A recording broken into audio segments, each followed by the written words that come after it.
Баршаңызға сәлем, мен құрметті YouTube көрермендері. Мен сіздермен бүгін осындай өте оңай жасалынатын әрі іш құрылысымызға да пайдалы, іш қатқан кезде нағыз жейтін салат, осындай қызылша салатының рецептімен бөліскелі отырмын. Ең алдымен піскен екі қызылшамызды майдалап, сақтап турап аламыз, және оған жартылай жүгері және де ас бұршағын қосамыз. Жасыл бұршақты қосып, осылай майонезбен араластырып жібереміз. Түсі өте керемет әдемі болып шығады. Бар болғаны осы. Егер қаласаңыздар, арасына анар дәнектерін қоссаңыздар болады, және де грек жаңғағын салып жіберсеңіздер де болады.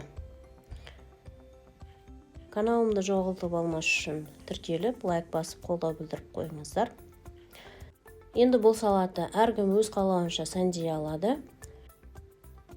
Мен қызыл мен жасыл әдемі үйлесетін болғандықтан осылай жасыл листья салат алдым. Енді бұл салаттың дәмі деген өте керемет, оңай жасалынғанмен, бірақ шын мәнінде дәміне келген кезде тіпті балалардың, майда бала-шағаның өзі жеп қоятын керемет салат.